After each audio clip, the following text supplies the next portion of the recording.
¿Recuerdas esos ingeniosos trucos de cocina que utilizaban las amas de casa de los años 50 y que, de alguna manera, hemos olvidado?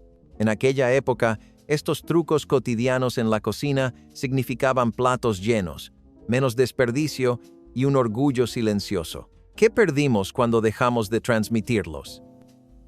Usar mayonesa para aumentar la humedad de los pasteles era uno de esos trucos que parecían extraños a primera vista, pero que en la práctica funcionaban de maravilla. Las amas de casa de los años 50 siempre buscaban formas de mantener los productos horneados suaves y ricos sin gastar la preciada mantequilla o los huevos.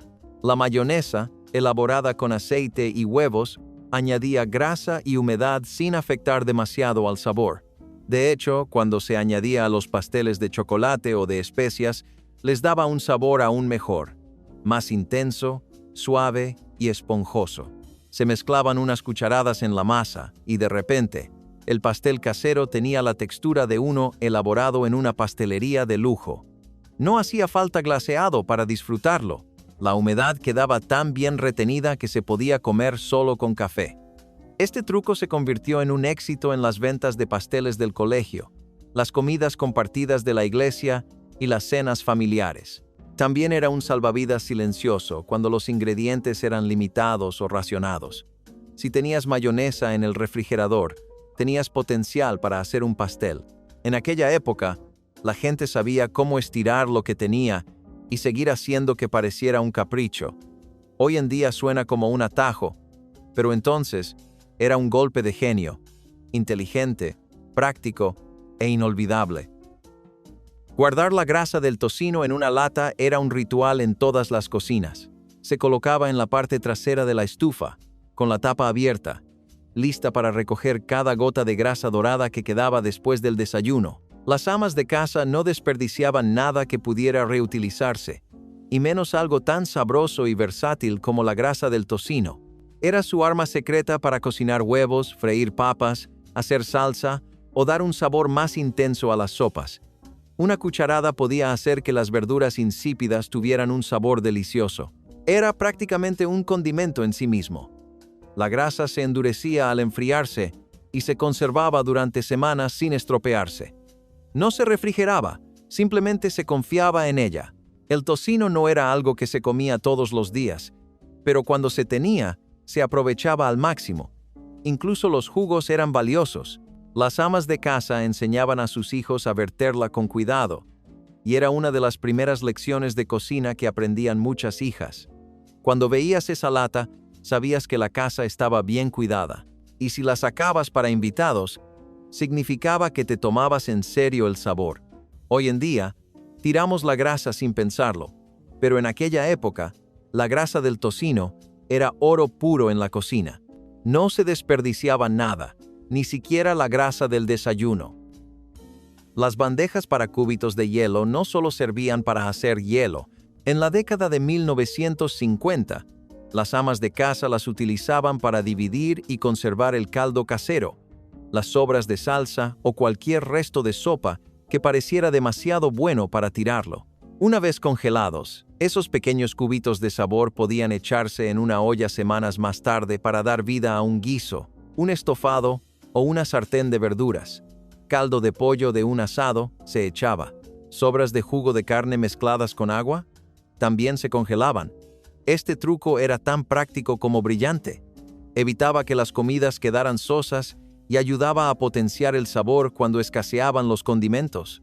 Además, era una forma de evitar que se estropearan los alimentos sin necesidad de almacenarlos en recipientes voluminosos, ni ocupar espacio en el refrigerador.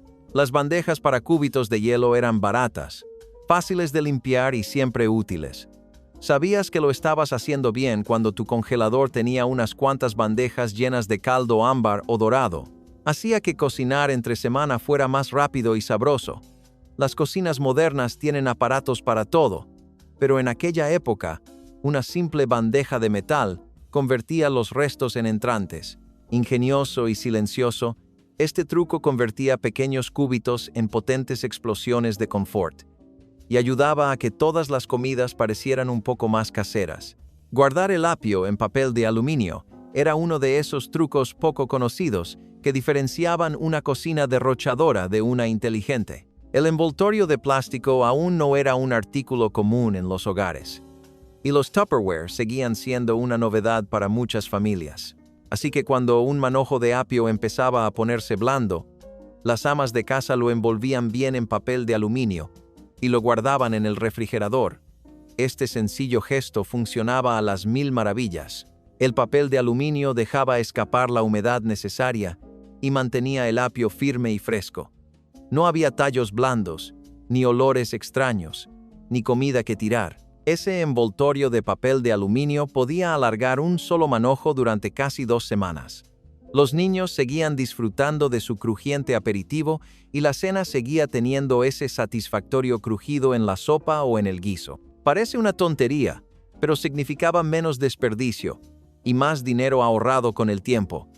Las amas de casa transmitían este truco como si fuera una tradición familiar. Lo veías hacer a tu madre, así que tú también lo hacías. Era sencillo, discreto y brillante, en una época en la que la comida era dinero y el dinero escaseaba. Incluso el apio recibía un trato de 5 estrellas.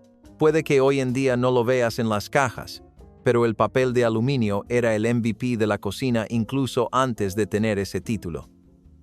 Reutilizar las bolsas de cereales como papel encerado era un truco de cocina que estaba a la vista de todos. Una vez que los niños habían acabado con los cornflakes o el arroz inflado, las amas de casa quitaban con cuidado la bolsa de plástico interior, sacudían las migas y la guardaban. Este papel encerado y arrugado no era basura, sino un utensilio de cocina multiusos.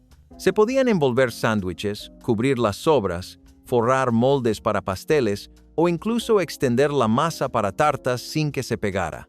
Era resistente, limpio y, lo mejor de todo, completamente gratis. En la década de 1950, cada centavo ahorrado contaba, y esta ingeniosa reutilización era como una rebelión silenciosa contra el desperdicio. Las amas de casa encontraban docenas de formas de reutilizar lo que otros tiraban. Era una lección de ingenio, no solo de frugalidad. Si creciste en esa época, probablemente recuerdes el sonido de esos forros al doblarse y guardarse en un cajón. Ese crujido era el sonido de un hogar bien llevado. Las cocinas modernas pueden tener papel vegetal y envoltorios de plástico en abundancia, pero nada supera la sensación de dar una segunda vida a algo. En cierto modo, las bolsas de cereales eran solo otro ejemplo de cómo se esperaba que cada parte del hogar aportara su granito de arena, incluso el envoltorio. Convertir el pan duro en crutones caseros era uno de los trucos más sencillos y a la vez más ingeniosos de la cocina de los años 50. El pan nunca duraba para siempre, especialmente antes de que los conservantes se convirtieran en la norma. Pero una ama de casa nunca dejaría que se desperdiciara una barra de pan. En lugar de eso, lo cortaba en cúbitos, lo rociaba con un poco de aceite o grasa de tocino, le añadía los condimentos que tuviera a mano y lo horneaba hasta que quedaba crujiente. Estos crutones se guardaban en frascos y se añadían a sopas, guisos o ensaladas durante los días siguientes. Aportaban crujiente, consuelo y una sensación de creatividad a cualquier comida. No era necesario comprar nada nuevo, solo renovar lo viejo. A los niños les encantaban, los maridos los notaban y los invitados pensaban que eran sofisticados. Todo ello a partir de una rebanada que, de otro modo, habría acabado en la basura. Era un ejemplo perfecto de las labores domésticas en la década de 1950. Ingenioso, discreto y profundamente práctico. Las amas de casa aprendieron a convertir un posible desperdicio en un acompañamiento ganador. Y el olor del pan tostado con un toque de ajo o mantequilla, solo eso bastaba para reunir a toda la familia en la cocina. Hoy compramos crutones en cajas. En aquel entonces, los hacíamos con las sobras y con orgullo. Usar leche evaporada como sustituto de la crema era un truco esencial en la cocina de los años 50. La crema era cara, se echaba a perder rápidamente y no siempre era fácil de encontrar en la tienda de la esquina. Pero la leche evaporada venía en lata, duraba mucho y aportaba la cremosidad que las amas de casa necesitaban para preparar salsas, sopas y postres. Agitaban la lata, La abrían y la vertían directamente en la olla como si fuera un ingrediente secreto. Espesaba los platillos a la perfección y les daba esa textura sedosa que solo se conseguía en las cafeterías o los restaurantes. Funcionaba en el café, el puré de papas, el dulce de azúcar e incluso en el helado casero, y costaba una fracción de lo que costaba la crema fresca. Las amas de casa lo adoraban, no porque tuvieran que hacerlo, sino porque funcionaba.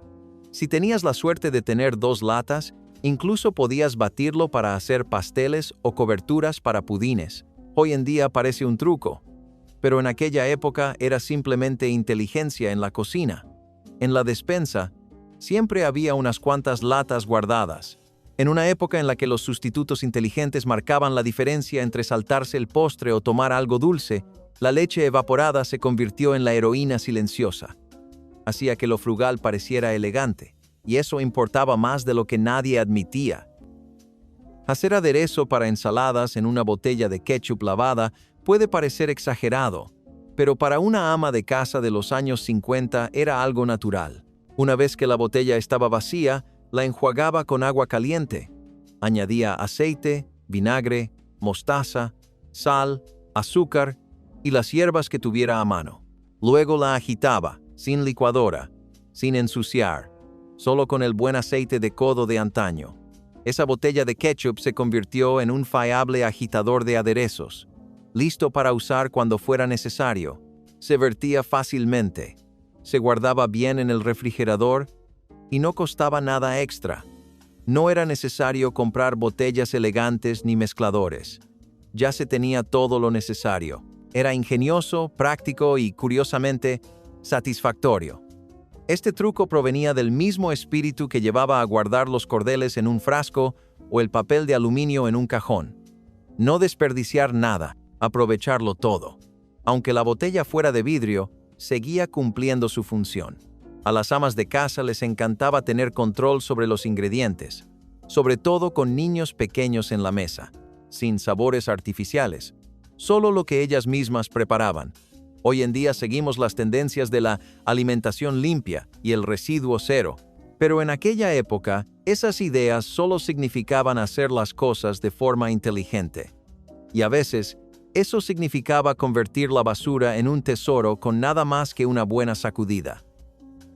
Remojar la lechuga marchita en agua fría con vinagre era un truco que se transmitía como un secreto de cocina. Cuando la lechuga empezaba a marchitarse o a ablandarse, no se tiraba, sino que se reanimaba. Las amas de casa llenaban un bol con agua fría, añadían un chorrito de vinagre blanco y dejaban las verduras en remojo durante 10 o 20 minutos. Así recuperaban su textura crujiente, sin desperdicio, sin decepciones. Este sencillo truco salvó innumerables ensaladas de quedar tristes o empapadas. Antes de que existieran las verduras prelavadas en bolsas, la lechuga se compraba fresca en la tienda o se cosechaba en el jardín y se marchitaba rápidamente si no se consumía enseguida, pero las amas de casa inteligentes tenían trucos para evitarlo. Además, ayudaba a limpiar las hojas mejor que el agua sola, lo cual era especialmente importante en aquella época. La lechuga ya era bastante cara como para tirarla antes de llegar al plato. El resultado, una base crujiente y refrescante para las ensaladas que parecía y sabía como recién hecha. Puede que hoy en día no parezca gran cosa, pero en la década de 1950, este truco era oro. Mantenía frescas las comidas familiares, satisfacía el apetito y no afectaba al presupuesto. Todo gracias a un pequeño tazón con agua y vinagre. Nadie presumía de ello. Simplemente lo hacían y funcionaba. Aumentar el volumen de la carne molida con avena arrollada no solo era económico, sino necesario. La carne era cara y a menudo estaba racionada, pero las familias seguían necesitando proteínas en la mesa. En lugar de usar medio kilo de carne para hacer un pastel de carne o hamburguesas, las amas de casa la mezclaban con avena arrollada. Esta absorbía el sabor, añadía textura y mantenía la mezcla unida a la perfección.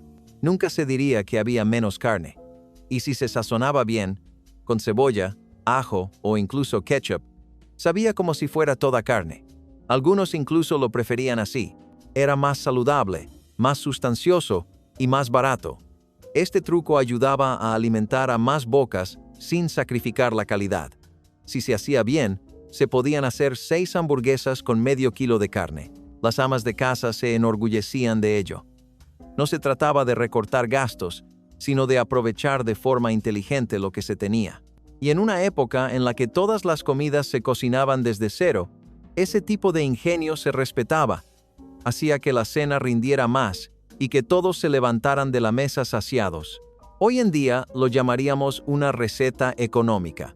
En aquella época, era simplemente la forma de hacer las cosas, discretamente inteligente y siempre bien pensada. El Jell-O, como conservante de sobras, puede parecer hoy en día un truco de fiesta, pero en la década de 1950 era una solución seria a un problema grave. El desperdicio de alimentos. Las amas de casa cogían las sobras de verduras, trozos de carne o incluso huevos picados y los suspendían en gelatina con sabor o sin sabor. El resultado era una ensalada moldeada que se conservaba más tiempo y tenía un aspecto sorprendentemente elegante en la mesa. No se trataba de ser sofisticado. Se trataba de alargar la comida hasta el día siguiente y conservarla en buen estado sin necesidad de refrigeración. La gelatina sellaba los alimentos y ralentizaba su deterioro, lo que daba a las familias 1 o 2 días más para consumirlos. Se enfriaba el molde en un plato llano. Se desmoldaba cuando llegaban los invitados. Y de repente, las sobras se convertían en el plato principal. A algunos les extrañaba el jamón en gelatina de lima, pero otros lo adoraban. Y cuando había pocas opciones, se utilizaba lo que había. Las amas de casa no se amedrentaban. Se volvían creativas. Era frugal, ingenioso y, curiosamente, festivo. En aquella época, ese temblor significaba algo.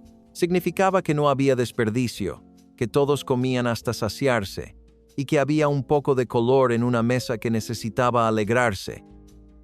La leche en polvo para aumentar el volumen de la leche normal no era glamurosa, pero sin duda era fiable. En las familias numerosas con presupuestos reducidos, la leche desaparecía rápidamente. Así que las amas de casa la hacían rendir más mezclando leche entera con leche en polvo reconstituida. Se tomaba una cucharada de polvo, se mezclaba con agua y se vertía en la leche fresca para duplicar la cantidad. No era solo ahorro, era supervivencia. Este truco garantizaba que todos los niños tomaran un vaso en el desayuno, que todas las recetas tuvieran suficiente masa y que todas las tazas de café tuvieran su toque cremoso. ¿Sabía diferente? Un poco, pero al cabo de un tiempo, nadie lo notaba. Se convirtió en parte de la rutina. Cuando hay bocas que alimentar y poco para repartir, una jarra llena importa más que el sabor de la segunda taza. La leche en polvo también se conservaba más tiempo y no necesitaba refrigeración hasta que se mezclaba. Eso la hacía perfecta como reserva en caso de apuro. Las amas de casa guardaban las cajas en la despensa como si fueran polvo de oro. Y, a decir verdad, en cierto modo lo era. Daba un poco más de respiro a una factura de la compra que ya era ajustada.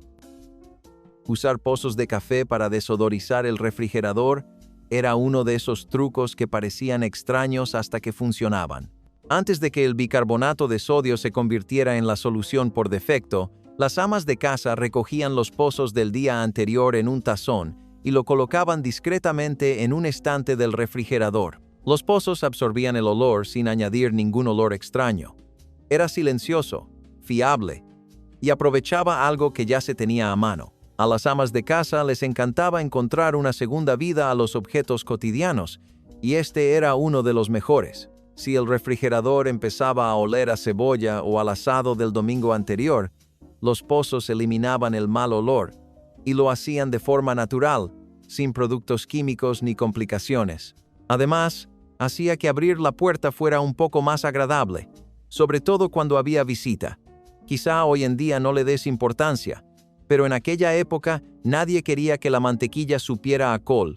Este pequeño truco ayudaba a mantener los sabores limpios, las comidas frescas y la dignidad intacta. Era un ejemplo más de cómo convertir los residuos en algo útil y hacer que la cocina funcionara de forma más inteligente, sin esfuerzo.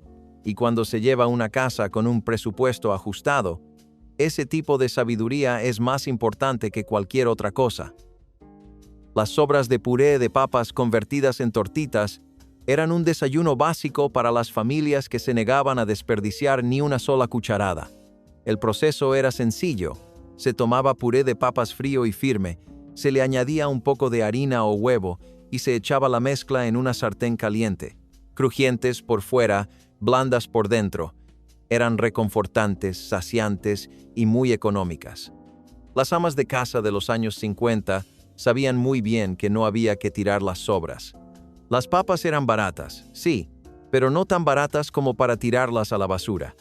Estas tortitas permitían alargar un solo plato a varias comidas y añadían calidez a la mañana. Se podían aderezar con cebolla picada, ajo o incluso trocitos de queso sobrante, fritas en manteca de tocino o mantequilla. Desprendían un olor que llenaba la cocina de vida. A los niños les encantaban, los maridos las alababan y las mamás agradecían lo fáciles que eran de preparar.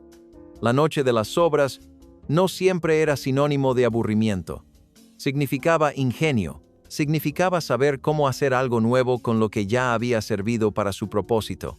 Estas tortitas de papa no solo llenaban el estómago, sino que demostraban que con un poco de imaginación se podía llegar muy lejos. Triturar un pastel duro para convertirlo en migas para postre era el último recurso en una casa donde no se desperdiciaba nada. Cuando un pastel se secaba o se quedaba demasiado tiempo en la encimera, las amas de casa no lo tiraban a la basura. Lo rompían con las manos o usaban un rodillo para triturarlo hasta convertirlo en migas finas. Esas migas tenían muchos usos. Se podían presionar con mantequilla y azúcar para hacer la base de un pastel, espolvorear sobre pudines o colocar en capas en trifles. Algunas personas incluso las usaban como rebozado para fritos o las mezclaban con masa nueva. Era un dulce y crujiente garantía de que el postre nunca estaba lejos. El pastel podía haberse puesto duro, pero el amor que había detrás seguía intacto. Las amas de casa veían estos trocitos como ingredientes, no como basura. Un postre duro se convertía en el comienzo de otro. Esa era la magia de las tareas domésticas de mediados de siglo. Se encontraban formas de mantener vivo el sabor. Incluso en los restos más pequeños había un propósito. Una despensa llena de ideas significaba una familia llena de sorpresas. Nadie imaginaba que la masa de un pastel había sido en su día un pastel de cumpleaños. Y esa era la clave. La sopa condensada como base para salsas era un atajo que no parecía en absoluto una solución perezos. Crema de champiñones, tomate, pollo, todo venía en latas apiladas en la despensa. Las amas de casa confiaban en ellas para convertir guisos sencillos en platos cremosos y sustanciosos con solo remover. En lugar de hacer bechamel desde cero, abrías una lata y añadías leche o caldo. De repente, tenías una salsa espesa y suave que sabía casera. Era rápido, asequible y sabía bien con casi todo: pasta, arroz, carne o verduras. Una lata podía cubrir todo un plato, y cuando tenías que alimentar a 5 personas con un presupuesto para 2 comidas, eso era importante. Ayudaba a dar consistencia a las comidas y daba nueva vida a las sobras. Incluso podías mezclar 2 sabores para darle tu toque personal. Era un lienzo en blanco que combinaba con cualquier cosa que hubiera en la nevera. Esa flexibilidad era oro en la cocina de los años 50. Puede que estas sopas empezaran como alimentos precocinados de larga duración, pero se convirtieron en un ingrediente básico en la cocina de cualquier cocinero. Las amas de casa no solo las usaban, sino que las mejoraban. Y ese era el truco. Extender la masa para tartas con papel encerado era un pequeño milagro en la rutina de todo panadero. El truco era sencillo. Se colocaba la masa entre 2 hojas de papel encerado y se extendía con el rodillo sin tocar la encimera, sin nubes de harina, sin pegarse, sin limpiar restos de masa por todas partes. Hacía que extender la masa fuera más rápido y limpio, y ayudaba a que la masa quedara ligera. Las amas de casa descubrieron que la masa para tartas quedaba más uniforme, menos seca y fácil de colocar en el molde sin romperse. El papel encerado actuaba como un suave amortiguador, manteniendo todo en su sitio y facilitando la limpieza. En una cocina donde el desorden significaba más trabajo y el tiempo era oro, este truco fue una revolución silenciosa. No se necesitaba una esterilla elegante ni herramientas especiales, solo un rollo de papel encerado del cajón y una mano firme. Incluso el rodillo quedaba limpio, y una vez que el pastel estaba en el horno, se tiraba el papel sin complicaciones. Era limpio, ingenioso y se trataba de trabajar de forma más inteligente. Trucos como este ayudaban a que los postres fueran posibles incluso en los días más ajetreados y apretados. Y eso lo era todo.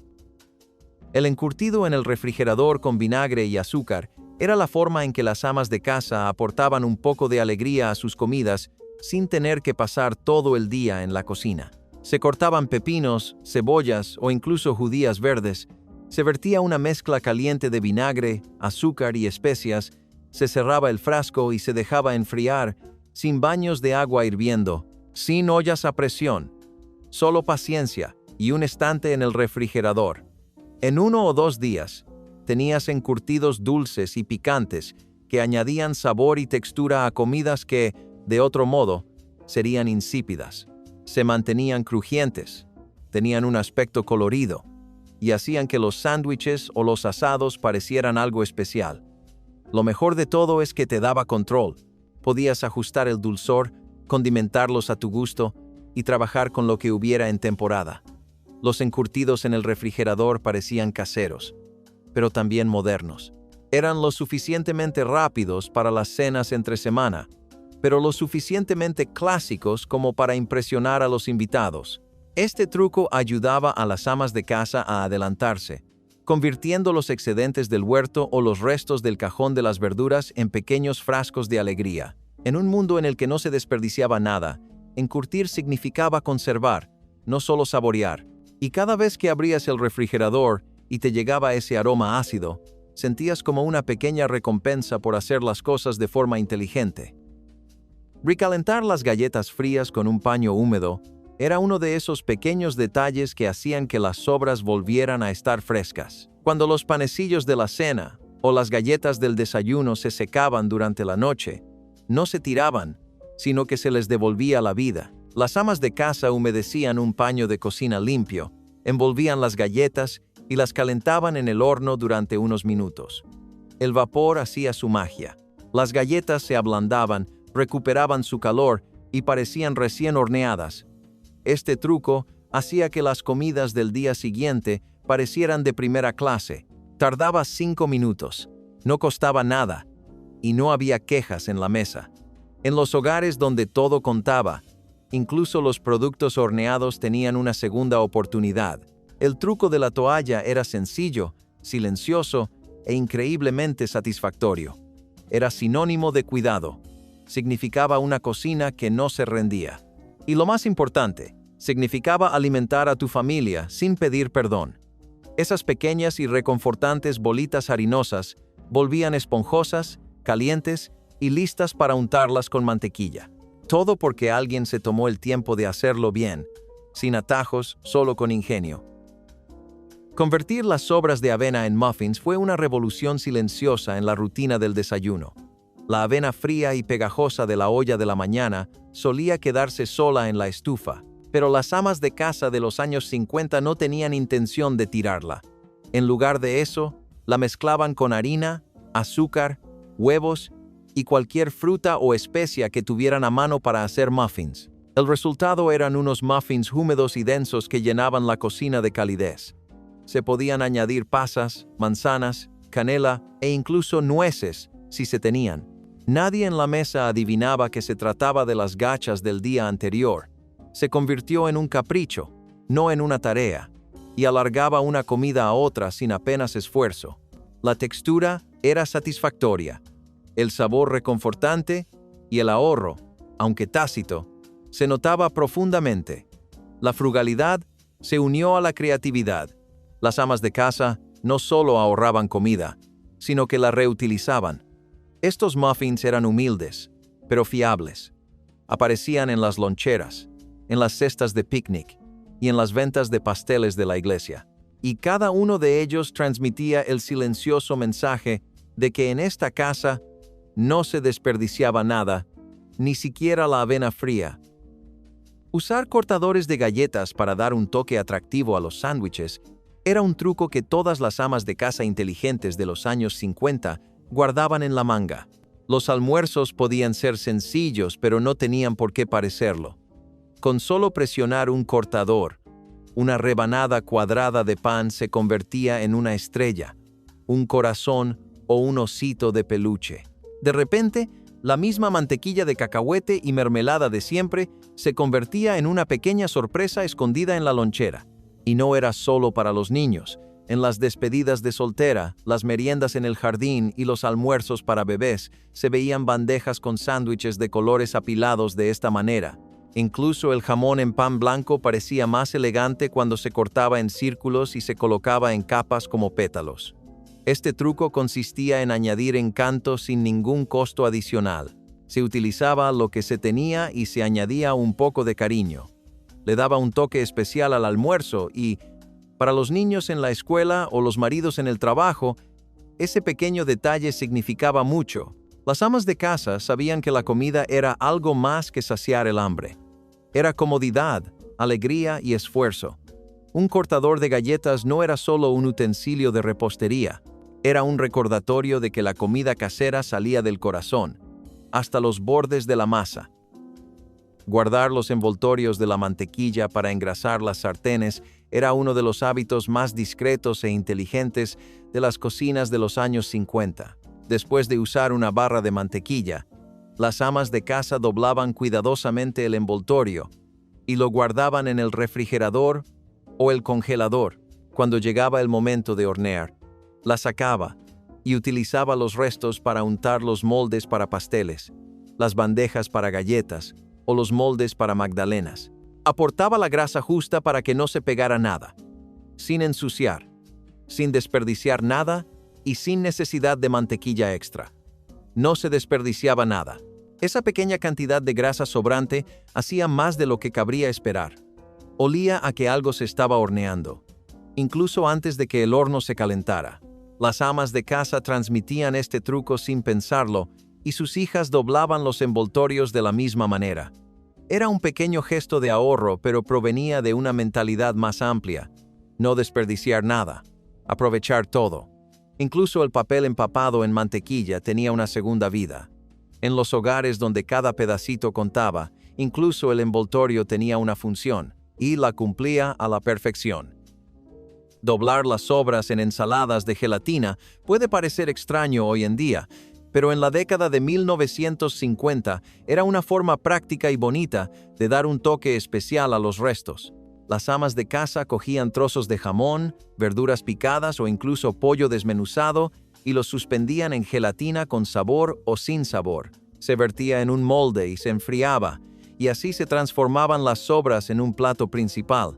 Estas ensaladas pueden parecer extrañas a los ojos modernos, pero en aquella época eran admiradas por su color, su estructura y su economía. Se podía utilizar gelatina de limón para las verduras o gelatina de tomate para las carnes saladas. Aumentaba el volumen de las raciones y añadía elegancia al plato, especialmente en almuerzos o comidas compartidas en la iglesia. Los niños podían pincharlas, pero los invitados solían sonreír y servirse una porción. Era creativo, sí, pero más que eso, era económico. Cuando la refrigeración no era fiable y la carne era cara, la gelatina conservaba y presentaba todo a la vez. Las amas de casa aprovechaban al máximo lo que sobraba y lo hacían parecer fresco. Hoy en día parece una moda congelada en el tiempo, pero en aquella época era simplemente una forma inteligente de hacer las tareas domésticas con un poco de espectacularidad. Usar paños de cocina para fermentar el pan era un truco basado en la simplicidad y la confianza. Antes de que existieran el plástico y las modernas cajas de fermentación, las amas de casa de los años 50 ponían la masa del pan en un tazón, la cubrían con un paño de cocina limpio y buscaban el rincón más cálido de la cocina. El paño protegía la masa de las corrientes de aire, el polvo y el secado. También respiraba, lo que permitía que la levadura subiera correctamente sin atrapar demasiado la humedad. Se podía doblar con cuidado sobre el tazón y volver a comprobarlo una hora más tarde para ver cómo se producía la magia. Fermentar el pan nunca ha tenido que ver con herramientas de alta tecnología. Se trata de calor, paciencia y ritmo. El trapo de cocina formaba parte de ese ritual. Todo buen día de horneado comenzaba con el olor de la levadura y un paño de algodón suave listo para cubrir la futura hogaza. Las amas de casa tenían un sentido del tiempo que ninguna máquina podía igualar. Observaban cómo subía la masa como si fuera un viejo amigo que regresaba a casa. Y el paño era más que un simple tejido. Era parte del proceso, transmitido por costumbre y de generación en generación. Hervir huesos para hacer caldo era un acto de transformación, convertir los restos en algo nutritivo y profundamente sabroso. Los restos de pollo, los nudillos de res, las costillas de cerdo, nada se desperdiciaba. Las amas de casa echaban los huesos en una olla con trozos de cebolla, hojas de zanahoria y granos de pimienta y lo dejaban cocer a fuego lento. Horas más tarde, tenían un caldo rico listo para servir de base a una docena de platos diferentes. Sin cartones, sin cubitos, solo el sabor auténtico de lo que quedaba. Hacía que las sopas fueran más sustanciosas, las salsas más intensas e incluso el arroz blanco un poco más especial. Los huesos no eran basura, eran el comienzo de algo. Las amas de casa sabían que un buen caldo significaba que la cena del día siguiente estaba a medio hacer. No era solo ahorro, era habilidad. Hacer caldo era una tarea silenciosa que se realizaba en el ritmo de la vida doméstica. Se hacía mientras se secaba la ropa o se limpiaba la mesa. Llenaba la casa de comodidad antes de que nadie probara un bocado. La macedonia de frutas enlatada como base para el postre era el dulce secreto al final de muchas comidas de la década de 1950. Dado que era difícil mantener fresca la fruta fresca y los presupuestos eran ajustados, esas pequeñas latas con almíbar eran una bendición. Cerezas, peras, duraznos, uvas, todo cortado en cubitos y listo para servir. Las amas de casa colocaban la fruta en capas con crema batida, gelatina o requesón para crear algo que se veía elegante y era un placer para el paladar. Era fácil, rápido y colorido. A los niños les encantaba. Los maridos pedían repetir y los invitados nunca se quejaban. Estos postres se preparaban con muy poco esfuerzo, pero con mucho estilo. Se podía llamar ambrosía, mousse o simplemente ensalada de frutas, pero era más que la suma de sus partes. Unas cucharadas aportaban color a una cena beige y consuelo a las familias cansadas. Estas latas se alineaban en los estantes de la despensa como una promesa en una lata. Ya fuera con coco rallado, malvaviscos o una cucharada de crema, el cóctel cumplía su función, y lo hacía con la tranquila fiabilidad que caracterizaba el hogar en la década de 1950. Envolver los sándwiches en rollos de papel encerado era el método más habitual para llevar el amor en el almuerzo. No siempre había bolsas de plástico y el papel de aluminio se reservaba para cosas más grandes. Así que las amas de casa enrollaban los sándwiches con papel encerado, a veces atándolos con cordel o cinta. Esto mantenía el pan fresco y el relleno en su sitio, y al desenvolverlo, el sándwich seguía crujiente, sin aplastar. Era en parte presentación y en parte conservación. Un almuerzo escolar envuelto de esta manera parecía cuidado y pensado. Tanto para los maridos que trabajaban como para los escolares, era una pequeña señal de que alguien se había tomado el tiempo de preparar bien el almuerzo. El papel encerado tenía un suave crujido que resultaba casi reconfortante al desenvolverlo. No sudaba, no se pegaba y se podía volver a guardar en la lonchera cuando se terminaba. En una época en la que los plásticos de un solo uso no dominaban la cocina, era el estándar de oro. Era limpio, elegante y un poco sentimental. Las migas de galletas caseras para rebozar la carne eran el pan rallado antes del pan rallado. Si a una ama de casa se le acababan las migas compradas en la tienda, o si nunca las había comprado, recurría a una bolsa de galletas saladas, trituradas finamente con un rodillo o con el fondo de un vaso. Las galletas se convertían en un rebozado crujiente para las chuletas de pollo, las chuletas de cerdo o incluso los tomates fritos. Se adherían bien, se doraban perfectamente y aportaban un crujiente salado a cualquier cosa que se cocinara en la sartén. Se podían sazonar o dejar sin condimentar, dependiendo del plato. Las galletas saladas eran baratas, se conservaban bien y siempre se tenían a mano, lo que las hacía perfectas para rebozar. Las amas de casa lo hacían parecer fácil, y lo era. Además, no se desperdiciaba nada, ya que las galletas saladas rancias eran aún mejores para este fin. Estas migas eran humildes, pero muy útiles. Y en una época en la que todo lo que había en la despensa tenía una función, se ganaron un lugar en la mesa. Usar tijeras para cortar hierbas y tocino era uno de esos trucos sencillos que tenían mucho sentido antes de que existieran los procesadores de alimentos y las cortadoras sofisticadas. Las amas de casa dependían de las tijeras de cocina para las tareas pequeñas. Cortar rápidamente el cebollino para la ensalada, picar el perejil para la sopa, o incluso cortar el tocino en tiras antes de echarlo a la sartén. Todo era más rápido con unas tijeras. Se hacía directamente sobre el plato, sin necesidad de limpiar la tabla de cortar. Menos desorden, más control. Resultaba preciso y fácil, sobre todo cuando se tenía poco tiempo. Las mismas tijeras que se usaban para abrir paquetes o recortar papel de carnicería se enjuagaban y se volvían a poner a trabajar. Eran resistentes, fiables y siempre estaban a mano. Este truco no era nada del otro mundo, pero ahorraba minutos cuando los minutos importaban. Incluso los niños podían aprender a usarlas con seguridad, bajo una mirada atenta. Y aunque las cocinas modernas cuentan con aparatos para todo, a veces lo único que se necesita es un buen par de tijeras y una mano firme. Los cajones para asar con doble función eran los hornos tostadores de la época, excepto que venían integrados en la estufa, situados justo debajo del horno. Los cajones para asar eran donde las amas de casa derretían el queso, doraban el pan rallado o daban a los sándwiches ese dorado perfecto. Se calentaban rápido y llegaban a temperaturas muy altas. Si se tenía cuidado, se podía introducir una bandeja de pan de ajo o una cazuela y conseguir un acabado burbujeante y dorado en cuestión de minutos. También servía para tostar rebanadas de pan antes de que las tostadoras fueran habituales en todos los hogares. Este cajón ahorraba tiempo y esfuerzo. Estaba ahí, formando parte del ritmo de la cocina. Se aprendía a utilizarlo sin quemarse los dedos y, una vez que se aprendía, se convertía en el secreto mejor guardado.